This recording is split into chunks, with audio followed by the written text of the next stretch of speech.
It's interesting. We have we've heard so much about the science, cap T, cap S, for the last 16 months, and we know that actually there isn't any such thing as the science. There is scientific debate. Otherwise, it's not science if there isn't debate and there isn't a discussion. And it seems finally in the last week that. That one form of the science is finally winning over the others, with Matt Hancock out of a job, Sajid Javid in. The mood has changed completely. The attitude of the government has changed completely. Do you welcome or do you worry about what we're going to hear tonight? Well, if we hear what we think we're going to hear, Julia, as you've just outlined, I absolutely welcome it with open arms. And I do that as a human being in society, a GP seeing patients and a mum, because I'm so tired of the damage that I have seen personally to my patients over the last year and a half, from not being able to get their surgeries, having their chemo cancelled, to not being able to access the simplest things, from ear syringing to fertility services, things that are really important to people. COVID is not the only thing that is important to people. Everything else is, and living is. And if you can't get your knee surgery, you can't live. It's as simple as that. So I welcome it. What do you make of the people who say, but it's not lockdown that stopped that from happening, it's COVID itself. And if we hadn't had lockdowns, then the NHS would have been overwhelmed. People would have faced even longer waits for those sorts of treatments. So my view on this has always been that we should have actually considered right at the start the people that were most likely to die of COVID. And as we know, that's a very, very small proportion of the people that actually get COVID.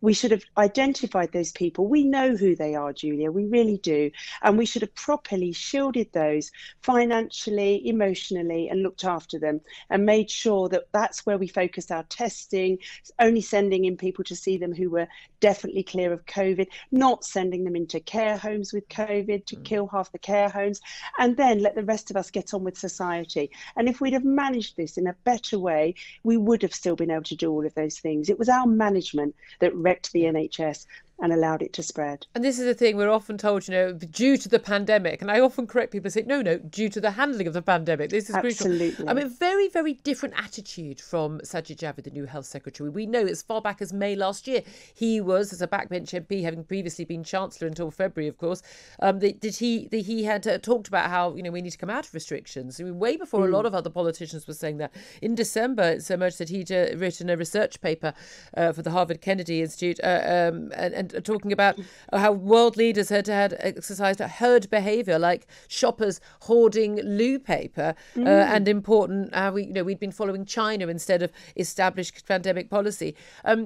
Really big change there. The Prime Minister is going to talk about personal responsibility, common sense, masks becoming voluntary, people not having to keep 1 metre apart in the workplaces. I mean, a huge difference that's going to make for workplaces like mine. It'd be really nice to be allowed to sit next to someone again. And of course, for especially hospitality, theatres and the like, people actually being allowed to be sitting next to each other. That suddenly makes those businesses viable again in a way they've not been for the last year, even when they have been allowed to open.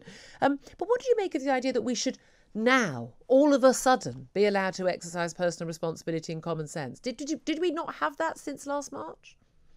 Well, we haven't had it because it's been taken away from us. And in so doing, we have damaged people's mental health. We've ramped up anxiety in both adults and children. And actually making children anxious about having COVID is absolutely appalling. And so, no, we haven't had it because we weren't allowed to have it, but we should have had it. We in the past, if we get flu, we stay at home. And that's what we should be trusted to do. If I thought I had COVID, I would not go shopping. I've got a cold now, that's it. And I know it's a cold. But other than that, we need to be treated like adults.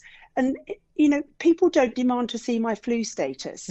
When I go shopping, they don't say, have you had a flu jab? I normally have, so it's fine. But nobody demands to see it. So why are we hysterical about this? And I can promise you, from every 18-year-old to 80-year-old that I see, they all think they're going to die of COVID. And that's been done to them, Julia. They have been made to feel like that. And we need to undo that damage. And we need to undo it quickly. And I wonder how we do. I mean, from the start, let's stop the hundreds of millions of pounds being spent on adverts, frightening the living daylights out of people. Most people I know, especially the people who are wearing masks in the street, in the open air, and the people who sort of shy away from people still. I think if you ask them, give me 3 or 4 facts, multiple choice about COVID and their risk and relative risk and they're like, or the number of people who've died or anything, I think they would be way out. I think that the people who are terrified of this disease and have allowed it to completely change their entire lives, I think they're the people who know the least about it, because once you know a lot about it, and I have never not taken this disease seriously, was always concerned for an elderly aunt who was in a care home, my parents in their late 70s, we've taken reasonable risks. My dad didn't go to my brother's 40th because the party at which I and most of my family caught COVID, thank goodness, we told we think you shouldn't go, we think it's too big a risk. We are younger when we don't feel we are at risk. We catch it, we were fine. I've never not taken it seriously, but some people, even I see, people in their teens, 20s, who are terrified out of their lives when they are young, healthy people with an infinitesimally small chance of dying of COVID or even getting seriously ill. And again, we know a child is more likely to get hit by a car and die on the way to school than anything that COVID could do to them.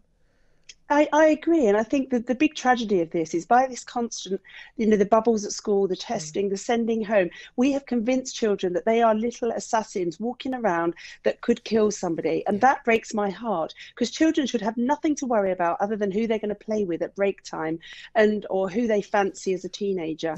And that's gone at the moment. It's gone. And what do you make of the decision then? I mean, we've got hundreds of thousands of children out. I've got my daughters, I got the message yesterday.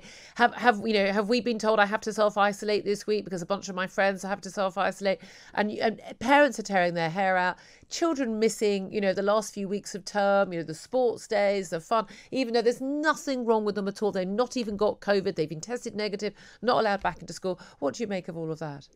It is an absolute travesty, and it shouldn't be happening. We are watching football fans, thankfully, jump all over each other with happiness and delight. And if one of those tests positive, lots of them won't be sent home. A couple of them might be. Yeah. We mustn't do this to our kids anymore. Yeah. And I know they're going to change this to testing, but I'm not even sure we should be testing, Julia. Kids are not super spreaders. Teachers are all vaccinated. Yeah. Let them go to school, leave them alone, and stop telling them they're bad. Absolutely. Just finally, very briefly, all the scientists who think that we shouldn't come out of this, what's their motivation? Why do they think we should wear masks forever and self-isolate forever and test forever and all that? Why would they think that? I don't know. I think doctors by nature are generally cautious people. There are some exceptions, of course, but doctors are generally cautious people, and they are just wanting to actually stay within this bubble, as it were, where we try and stop all disease. Yeah. And we can't. People die, people get diseases, and that is a fact of life. Such a refreshing conversation. Dr. Renee Hoenderkamp,